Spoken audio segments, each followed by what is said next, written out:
touch them. Here we go. The time is 6:33, and I am now calling the Plymouth Planning Board work session meeting to start. Roll call of members: Mike Ahern, Chairman; John Ranlett, Vice Chair; Paul Wilson; Pat Roach; and we have Dick Lewis as the Selectmen's representative as the alternate. For any public comments at this time? Okay. Item number 4, administrative matters, review and approval of November 3rd. Yeah, sorry, I Meeting. forgot the word minutes. Minutes. And John, I'm going to have to look on yours with you. I have extras. Anyone need? I didn't bring my minutes, I brought mine. Pat?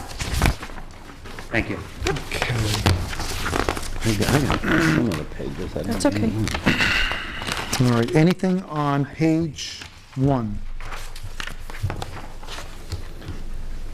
Okay. Page 2? Page 3? And page 4? Okay, I will entertain a motion at this time. I move that we accept these minutes as presented. In a second? I'll second. Okay. All those in favor of approving the November 3rd draft signify by saying aye. Aye. Opposed? Okay. And I'm abstaining since I was absent on that day. As am I. Okay. All right. That brings us to item number 5, correspondence. Do we have anything, Sharon, at this time? Not correspondence per se, but I do have a lot of handouts when the time comes. Okay. And we'll move on to item number 6, report of committees. Board of Selectmen, Mr. Lewis? I missed the last meeting, so I think we're just sort of, the board is starting to get into the budget season, so things will increase in activity. Anything specific beyond that, nothing to report. Okay. Conservation Commission, Mr. Wilson? There's a fairly significant event that happened just in the closing days of 2011, and that is that a conservation easement was signed for approximately 400 acres of property along Old Hebron Road and along Texas, both sides of Texas Hill Road, near the summit of Texas Hill Road. It's all land which is owned by Al and Bertha Faber, and they've donated this easement. This was not signed by the Conservation Commission. The easement was granted to the Penny Baker Land Trust, but the Conservation Commission has agreed to work toward putting in hiking trails on parts of that land. Now, those hiking trails will be able to connect Plymouth Mountain with the town-owned Walter Newton Natural Area. So it provides a very good trail corridor. Wow. So it's a very significant event. Once again, it was not signed by the Conservation Commission. This is something that was done between the Fawbers and the Penny Baker Land Trust, but the Conservation Commission has interest in it. Great. That is. Thank you. Zoning Board of Adjustment, Sharon? The ZBA met this past Tuesday, 2 days ago, just on one application. It was for a special exception and variance on 3 Merrill Street to add 3 bedrooms or / 1 dwelling unit to a pre-existing student residence, and it passed muster. It's all very subtle, no increase in the footprint. It's that beautiful brick residence on Merrill Street. Was a single-family home at one time and has been through some rather awful iterations, I guess, as a fraternity and this and that, but Don Stope has bought it and is improving and fixing, and it's going to a lot of the eyesore issues that were there. And a very important point is that the residence has only increased by 3 persons, not units, persons, that's bedrooms, and there will be an on-site manager living there 24/7. So it should be actually a model for student residences. Okay. Ms. Bishop is not here, but is there would anybody like to speak about the the Water and Sewer District Source Protection Committee? No. Okay. Don't have any information. Mr. Kelly's not here, so I don't know if anybody would like to speak on the Pemmican-Wasset River Local Advisory Committee. Mr. Roach, the Plymouth Regional Emergency Management Committee. Yeah, I have not met since our last meeting. Okay, and then the Town Planner report. Just as Dick said, we're getting, into budget season, town report season, warrant articles, of which we will be, speaking tonight for changes to the zoning, and we're ramping up again in terms of more applications are coming by. There's a lot more interest. I know at our next meeting, on the 19th, we have a continuation of a minor subdivision, which is actually, if you'll forgive the bad grammar, a merger of a piece of property. But we have several folks coming to speak to us for conceptuals and different things. So the activity is increasing. Good. All right, so that brings us to item number 7, new business. Preliminary discussion on zoning ordinance changes for 2012, and we're going to be talking about town meeting warrant articles. I guess I'll just pass this out first, because as everybody knows who's been through this before, we have to have public hearings on any changes to the zoning ordinance. So here is the cheat sheet for the dates.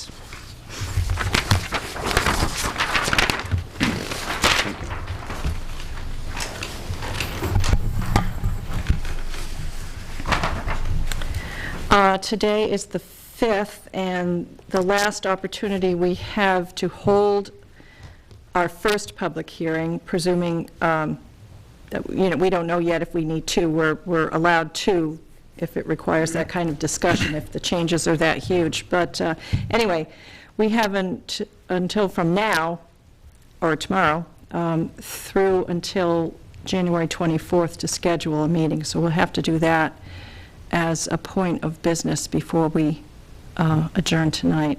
Because we do have one item that I've brought up, which is actually a change to the zoning ordinance, and we'll get to that in a minute. And I do have some Scrivener's changes, so to speak, converting square feet to acreage and stuff like that, which does not actually change the intent of the ordinance. It's just a clerical change. So it looks like we have either this meeting or no, we just have this meeting if we're going to post for... Yeah, right, but we can have discussion at that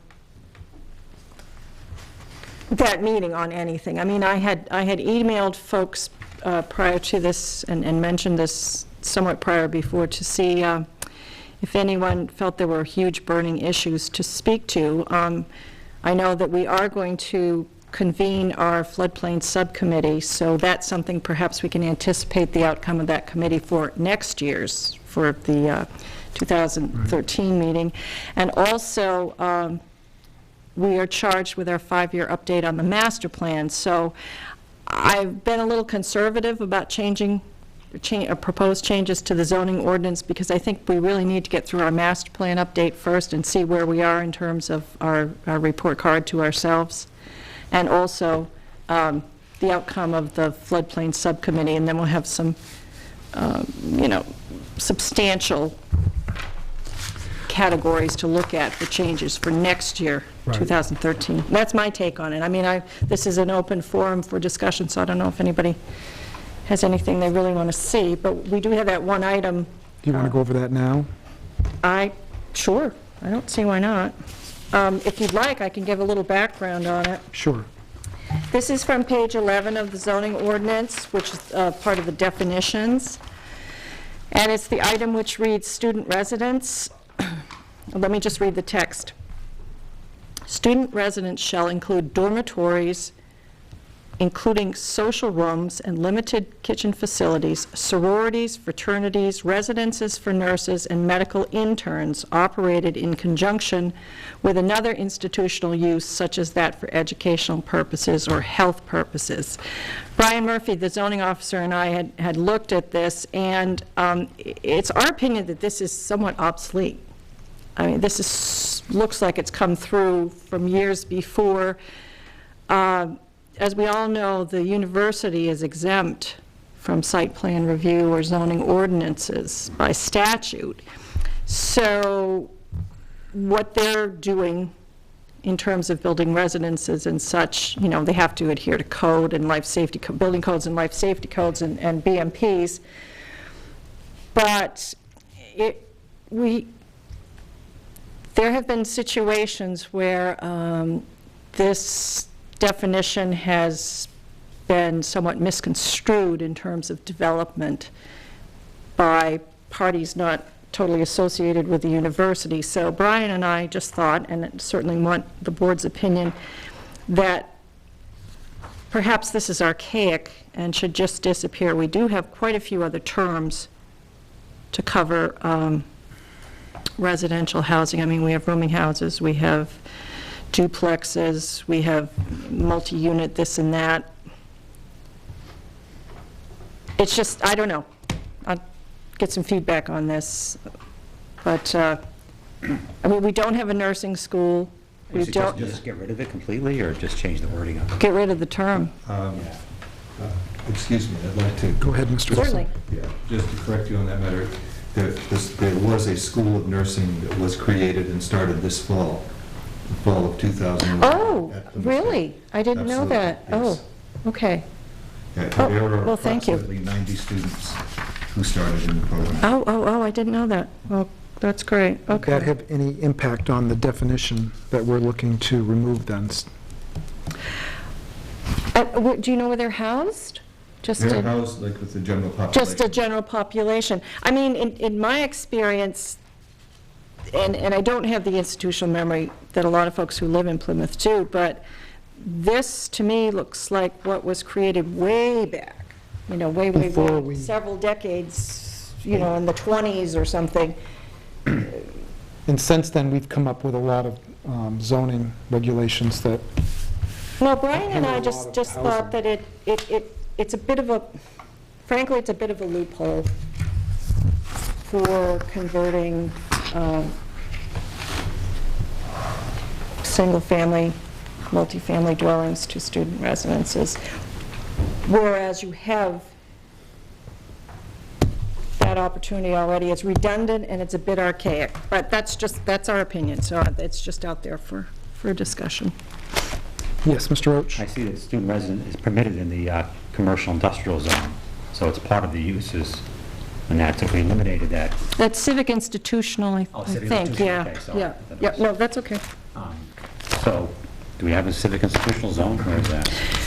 We do, and it's near the university, but I mean, ordinarily, if there's a house or a plot of land for sale that the university would care to acquire for development as a dormitory or student residence of some sort or something, they just would. And then it's within their purview. I'm just saying that this particular definition, because, and this is the real reason, because the university or any other, you know, institution of that ilk does not need site plan review or zoning oversight, it's just kind of floating out there. So, Sharon, if we remove the definition, we also remove the line for the uses in what zones it's permitted. Oh, yeah, no, that would come out, yeah. It would definitely come out of the table. Yeah, it's a 1-2 punch definition, then it would come out. So right now, they're going into the agricultural zone, or they're going into... By special exception. Student residence is permitted right now on page 14 of our zoning in the civic institutional zone, which is pretty much centered around College anyway. the college, Right. or by special exception in ag, village commercial, highway But it's- commercial, and But it looks like it is not permitted in the single-family, which is what you mentioned was more of the issue. well, I mean, it's just, we just thought that there were enough opportunities, because I know it's been a point of contention, and, you know, that's the elephant in the room, but I think everyone's aware of it, to not have housing stock perhaps all go one way, to have a mixture and a variety which keeps the housing stock healthy. But it's up to you guys.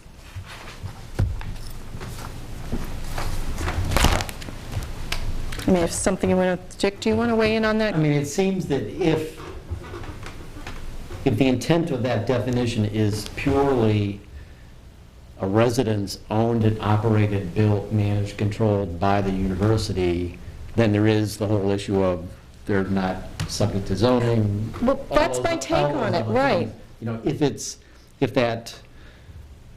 that use activity is being, you know, misapplied by other individuals who are not associated with the university and using it to sort of get around one thing or another, then, you know, the community might be better protected to get rid of it. Well, it's, for lack of a better term, it's kind of an empty, it's a flabby definition, because why do we have it if it is directly, as you said, as I said prior, related to university housing, sanctioned university housing, their own housing, but it's here as a definition in the zoning ordinance, and their developments, other than just pro forma or cursory or informational, don't come under the ZO's scrutiny.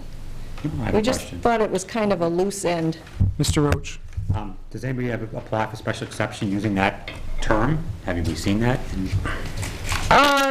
We had some preliminary discussions with several parties, but we told them, yeah, that it just, we didn't, professionally, the zoning officer and I just felt that this was not an appropriate use, that this definition did not apply to their end. Right, so if someone bought a house and wanted to do multifamily, it's more of a I mean, we have plenty, I'm not saying that there shouldn't be an opportunity Right, we to have develop multifamily and two-family. quote-unquote student housing by private parties, but we just have enough, we feel, Brian and I feel, we have enough categories in the zoning ordinance already. I just, personally, I hate to see a lot of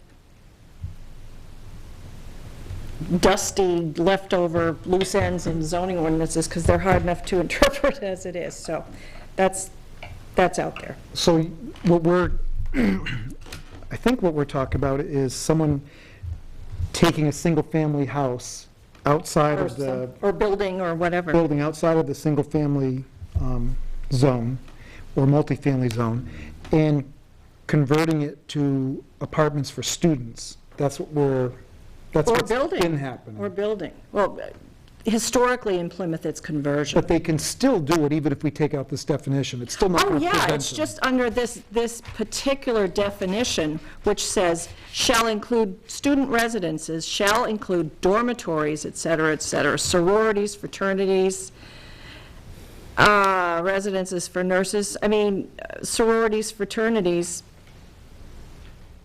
I mean, it's such a defined yeah, it is. category of residential structure. I mean, Don Sopo, who owns multiple buildings, you know, on multiple streets, you know, he can rent, if he has 6 units, he can rent 5 of those units to students. But he can also rent 1 to someone who works at Plymouth Ski and Sports.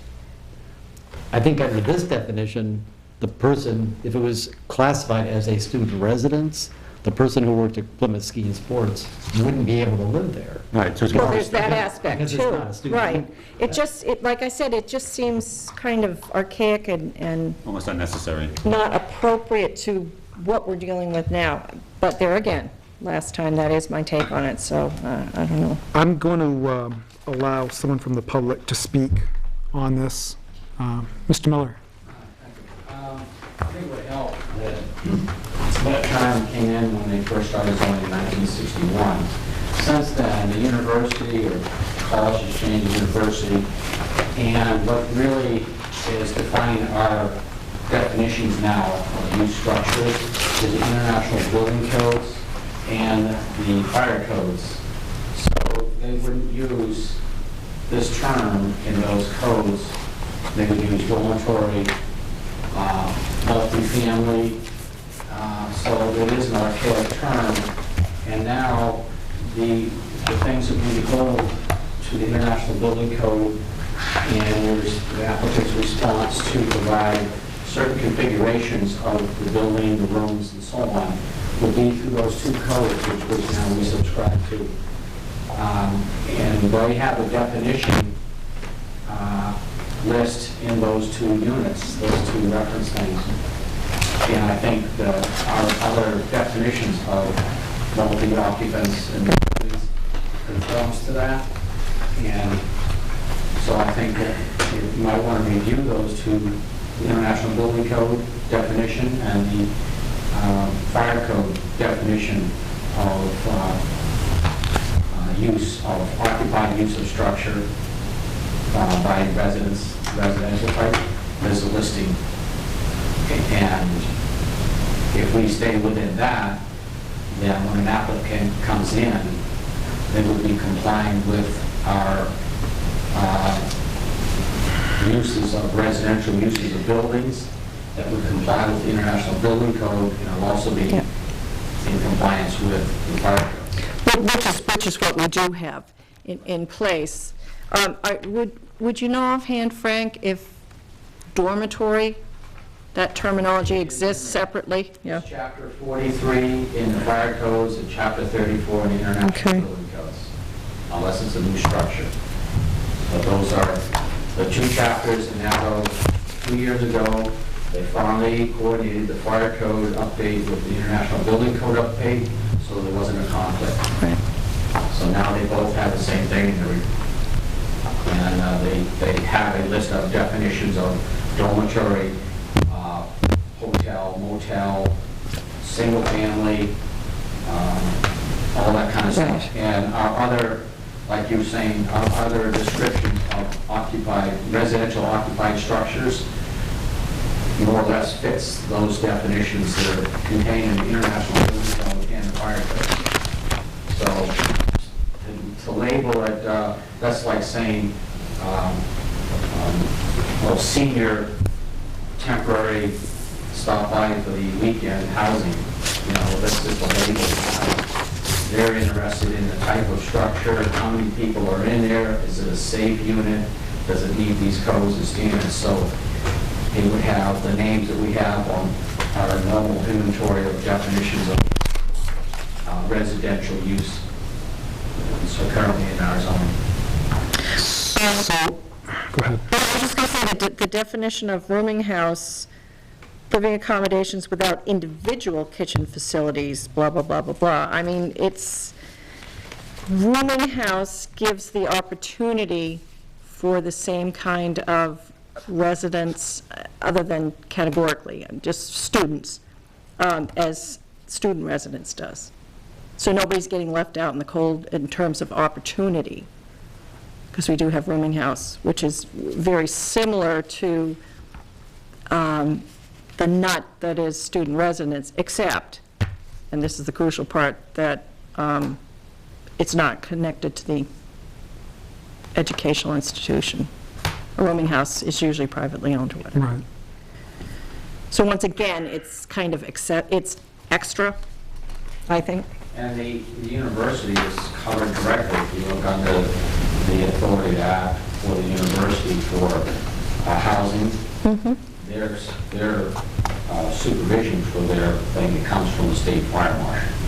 So, But they're still held to the International Building Code and the Fire Code with a normal, non-university, non-state-owned application for housing would be through our fire chief and our International Building Code through our code. And that's how it's The applied. university goes through the state fire marshal.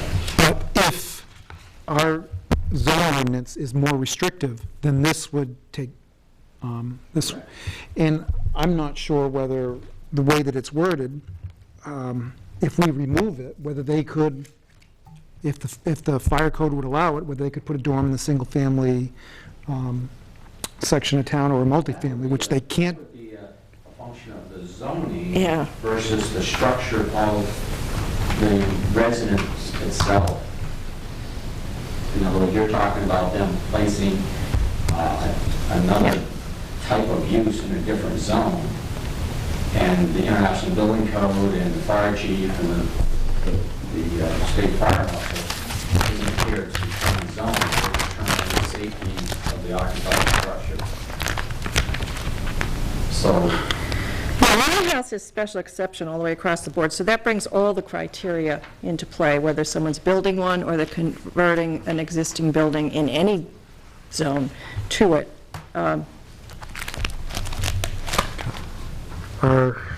the question now is, does this rise to the level of having a hearing and potentially going and voting again at a later time on whether we bring it to the, as a warrant article to the town? Well, anything that's deleted does need to go on the warrant. Right. So You folks need to, it's up to us to decide whether we go forward with this or we just kind of let it go for now.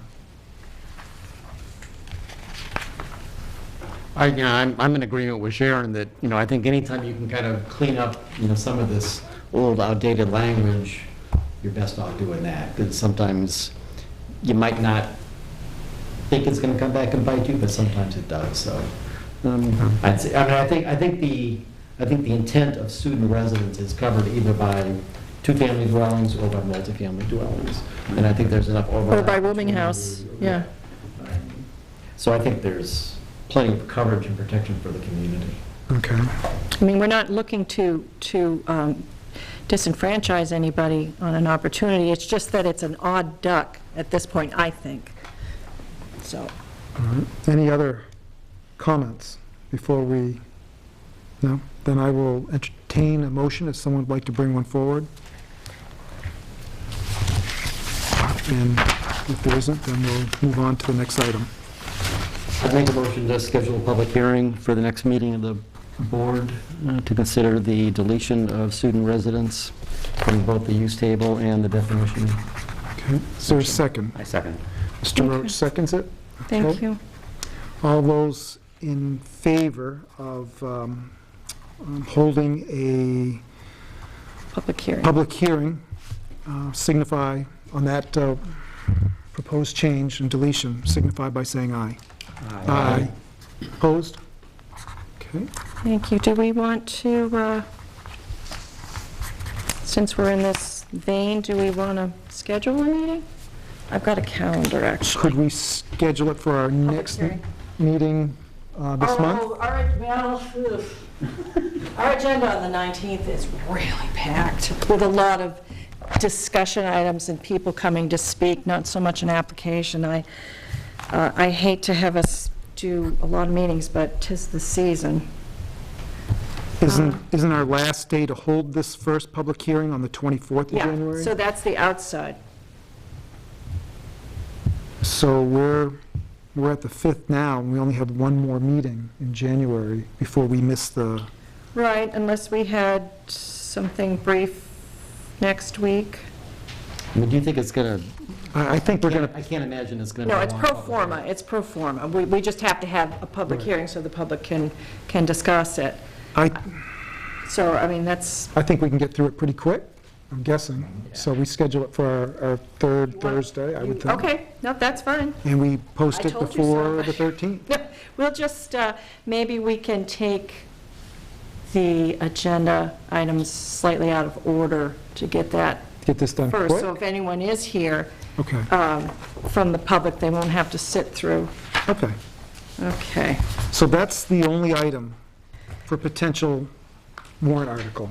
Yes, I do have some discussion, and this again is, maybe Dick can help me out here, his being a planner also, but we're finding in some of the dimensional tables, so I just had it, of course now I can't find it, that square footage is confusing applicants.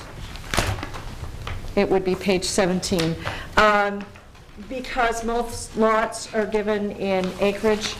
I mean, it's minor. I mean, you can do the conversion to, acreage, square feet acreage, but Brian made a suggestion that perhaps on page 17, the table for minimum lot size for multiple dwellings of 3 to 6 in square feet, we can convert that to acres, percentages of acres, or whatever, however it works out, rather than square feet.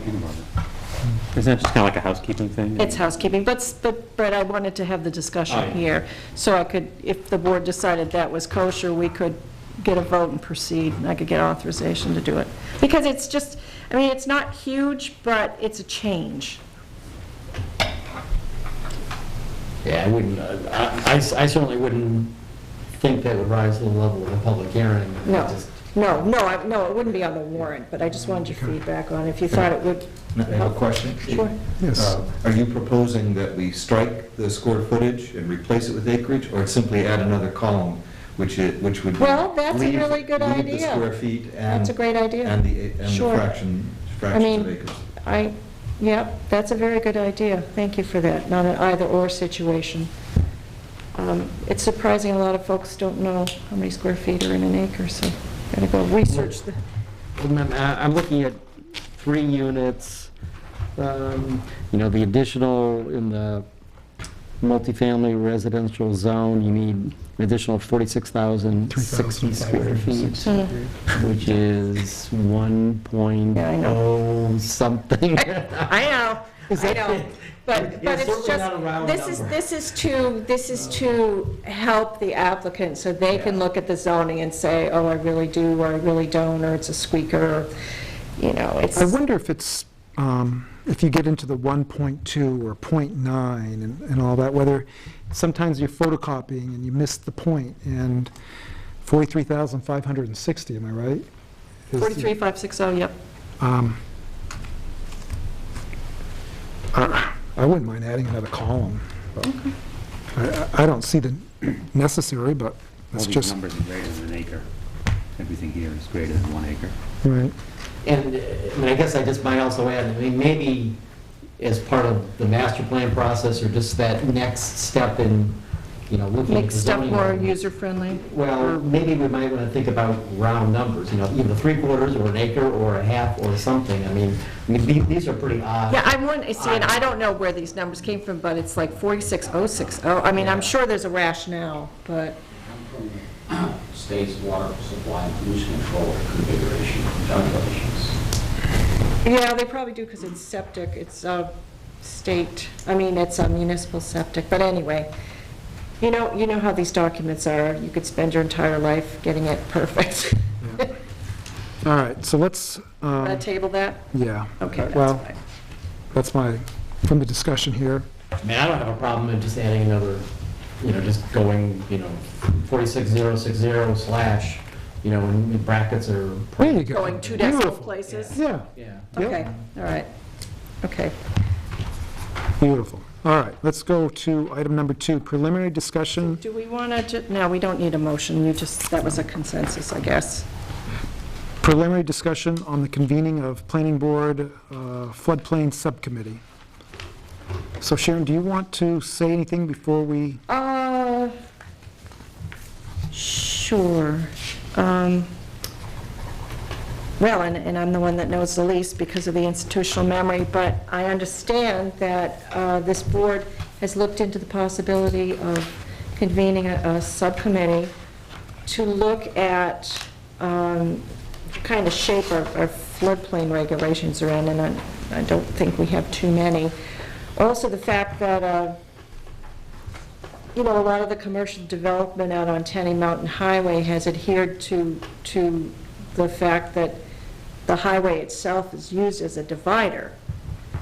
And I'm concerned, and I know a lot of other folks are on this committee and citizens, with the flooding that's been happening for whatever reason, you know, global warming or just whatever. We won't even go there on that. The fact is, it is happening. It doesn't seem to be decreasing, and I just think it behooves us to take a look at our floodplain regulations, particularly as they apply to our commercial, our industrial commercial district out on Tenny Mountain Highway, because the Baker River's right there, and just do some long-range thinking and planning and look at what we've got and perhaps what we need. I think I had mentioned before that hopefully in March, I'm going to go to Baltimore. FEMA has a week-long training program, which is free, to study floodplains, at least rudimentarily. So I can come back with some knowledge, and I mean, Mike can speak from personal experience with this last flood, and I know it was tied into a hurricane or a tropical storm, but it was a corker. I just think that we need to be proactive. And is there anybody that would like to serve on a committee like that? Yes, I would. Mr. Wilson, anybody else? I know I would like to. Okay. So why don't we at least set up something with Mr. Wilson and myself, and we will meet, we'll talk after this meeting, set up a time you and I can, I don't know if, just a suggestion, he'll probably kill me, but maybe Mr. Kelly might be interested too, because he's on the PIMI yes. oversight Why don't committee. we, So if you guys want to, I don't think he'd mind serving. Well, if he doesn't want to, we'll take him, but we'll put him as the third member. Can I do that? yes, There you go. Chairman, He's not here. he's not here, so. All right, that brings us up to item number 3, upcoming master plan update strategy and background discussion. It looks like we need to have an updated plan ready for adoption by 2013. 13, at some point. I guess my first question is, who needs a copy of the master plan? You don't have to have one this evening This in is your on the hand. town website, right? Yeah, but I have a hard copy here of the first volume, if anybody. Yeah, I've got one. I've got Okay. one. I'm all set. Okay, good for you. So it's quite a long process. And I came in on the tail end of 5 years ago. But how do you envision this moving forward from here, Sharon? Me personally, and I definitely want some feedback because I wasn't here either, I think we should, get some dates out there, maybe late spring or something to really start in our work sessions, having conversations. But I think we should all look at the master plan and the checklists that are in here for, that's the wrong document, for the milestones and stuff, see if we think we're there yet, or if anyone has any inside knowledge about it, A, and B, see if some of those charges or milestones that were put forth before are still reasonable or applicable, or if they're, unattainable, or just to kind of get a baseline thing. And then, I'll have to check in and see. I believe that the board or the town, the Board of Selectmen, employed a consulting firm, Burnt Rock Associates, Yeah. Joanna, before. I got to look into that. I don't know. We have some money for stuff, and we do need some help in this process, at least, as a facilitator. But I think we need to find out, we definitely have to have input from the public, and that's great. But we need to at least get a baseline assessment as the, you folks need to get a baseline assessment as the board and me as the planner as to whether the document needs huge changes or updates. I mean, I am not one that advocates if something is good and it's more than adequate, totally changing. I mean, this is an update that's required. Right. If we don't need to, do a total rehab, then we should. Mr. Lewis, you look like you wanted to say something. Well, I guess I moved into town just kind of what I think was maybe year 2 or year 3 of the Burnt Rock saga. I don't know. And I think it took about 6 years to develop a master plan that, now needs an update 5 years later. And I'm not sure if I really necessarily feel comfortable going down that same consultant road again. No, well, you don't have to. My thought is, and I worked on the master plan for the city of Franklin soon after I started there, and it seems like once you have a good master plan in place, that you don't necessarily have to recreate it No. every 5 Not at years. all. I mean, just No. a simple update. It's just a check to see, yeah. And my thought is that, maybe each of us could take a look at it from the perspective of, go to the recommendation page or the, proposed Exactly. zoning amendment page and see, what's been done or what hasn't been done, and is it still a valid Right, recommendation? that's exactly what I think too. And, I think the process, I think it can be thorough. I think we clearly need to get a lot of public input, over the course of several meetings, but we don't necessarily need to drag it out. No, for- well, like I said, I had no prior knowledge of what kind of state it was in prior to this edition or, whatever. But it looks like a pretty solid document to me.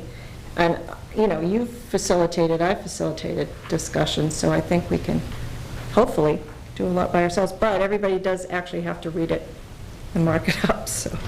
My recollection from 5 years ago was there was a lot of issues with the amount of money that was spent, paid to Burnt Rock, who went out of business shortly after the fiasco, if I can say that. I think that there was a lot of sentiment that we know our town best, and we could probably Absolutely. do that.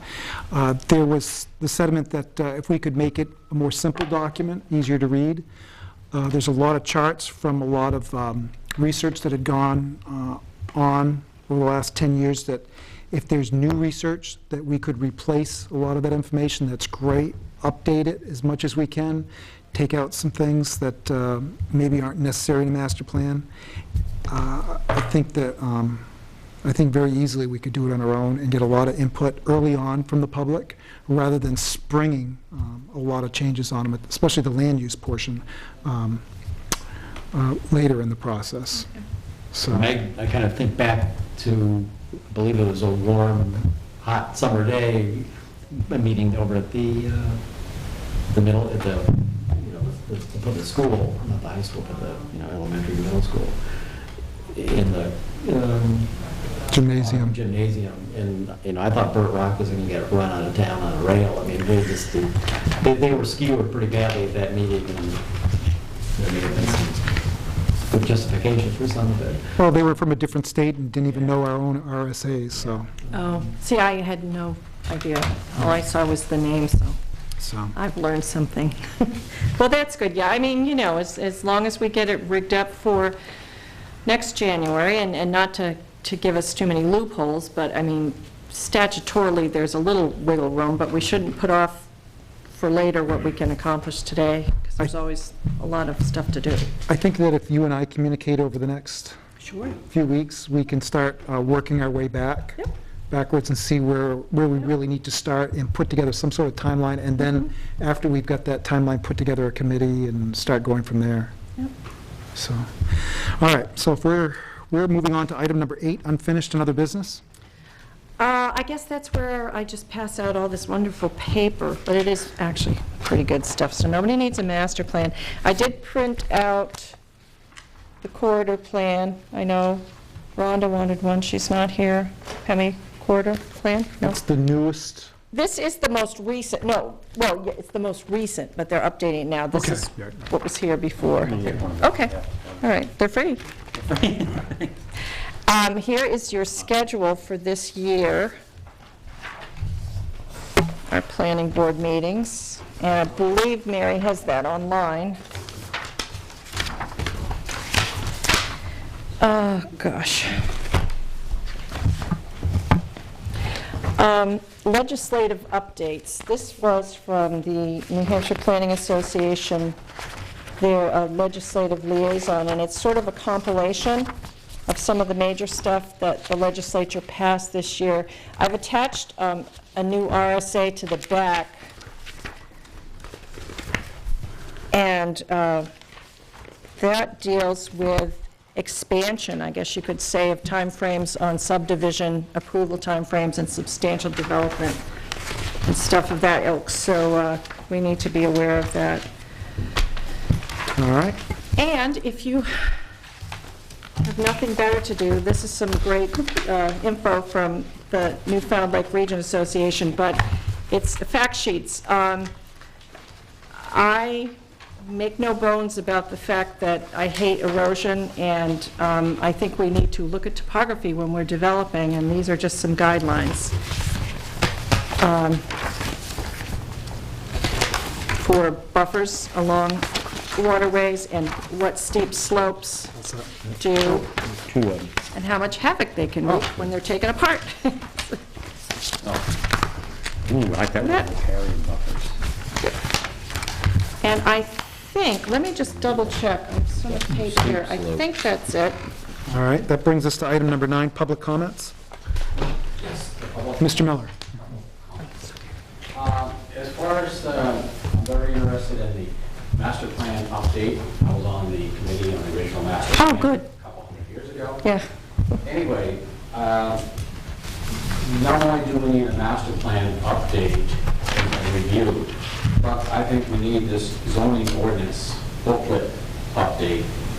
I have just sections that I feel that have conflicts. Oh, there are, so, yeah. You know, a lot of conflicts, a lot of stuff that's out of date, a lot of stuff was put in there that 1961, and to give you an example, we need to evaluate the zone boundaries for a civic institution and the village commercial zone. The civic institution was drawn when the Silver Hall was Mrs. Smith's house, so that's in the village commercial zone. This section of group of buildings here is in the civic institution zone, except 6 out of the 7 buildings are commercial businesses that generate a lot of money. You look at the Green Street, that's the agricultural zone. Well, you know, that's, and I started to do the parking evaluation in the study here 5 years, 10 years ago. It was quite obvious that when you go through our parking ordinance and try to apply the various standards to these particular zones where we have the most issues with parking, this zone is just needs to be reevaluated. It's 50 years old, and we need to, that's a definite look. Our use list for commercial activity in the village commercial zone is definitely a tongue-in-cheek, because you have innocuous uses like libraries, printing, publishing, manufactured goods, and sold on premises, like coffee and donuts, that you have to go through a special exception for. All the things that we're presently doing in the village commercial zone that people would think that that's a normal activity in a commercial zone, we're already doing it. And what's occurring, and what has occurred 30 years now that I've been here, is everybody's grandfathered. So businesses come in, there's other people making bread and coffee, donuts, and all this sort of stuff. And there hasn't been any special exceptions, because I'm fairly consistent in coming to these meetings, and they haven't been here. So what happens is people are looking at innocuous, innominate use of a property in a zone that's labeled commercial business, and if they're making pencils, they're going to do it. They're going to come here? No, they're not. So we need to reevaluate the use list. Other conflicts, our parking, one of my favorite, and it's frustrating to me, and people don't seem to be able to do math. We have our parking that has a standard of not less than 125% of the minimum required parking spaces. That's one of my And favorites. if you go to 411.2, which is our parking ordinance, it says for a single-family residence, single-family home, you're required to have 2 parking spaces. However, you cannot have less than 125%, which means you have to produce 2.5 spaces. What the statement should have said was not less than 100% of the minimum required parking spaces per ordinance on 411.2. Okay, you can't have less than the minimum standard that's stated. You know, then if you're going to have more, well, then that's another subject. But to tell people you can't have less than 2.5 cars, and we've already run into legal trouble with this, when people take it to court and challenge it. Obviously, this rule is not a reasonable, fair, in the public interest, and it's just thrown out. So that needs to be readjusted. The start right off in this document needs to be resectioned so that it's more of a readable section that allows the average residents to be able to grasp the elements of which they would be responsible as an applicant. If they're in a single-family zone, you need an engineer and a lawyer to go through this to pick out the various sections that apply to an applicant. And I am an engineer, and I've spent many hours going through this, and it's obviously this document, as it's printed, has been updated since 1961, and I believe today's is, for what would be online, would be much better represented in a different format. So like all of the elements in the single-family residential zone or ordinance would be in one section rather than having to go look through fences and signs and heights, restrictions and so on.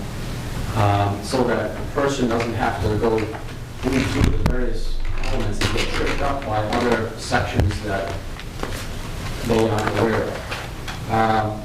Your authority to act, section 101, only gives the title of the book. But in reality, there are 6 RSAs, 672 through 678. The whole element deals with planning and land use. And it would allow people to go online if they want to look up this reference systems as far as planning and land use authority to act, rather than just giving them a Roman numeral title that only gives you the book. It doesn't give you the specific RSA. The purpose. You have a good set of verbiage of the purpose of zoning and planning, but the specifics of what this zoning board, the planning board, the land use process is sight, sound, smell, vibration, groundwater, and safety.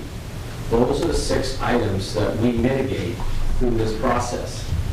And it would be helpful, I think, if we actually stated that and talked about the parameters used. Site is all about height restrictions, colors, shapes, landscaping. These are all elements we put in there to mitigate site issues.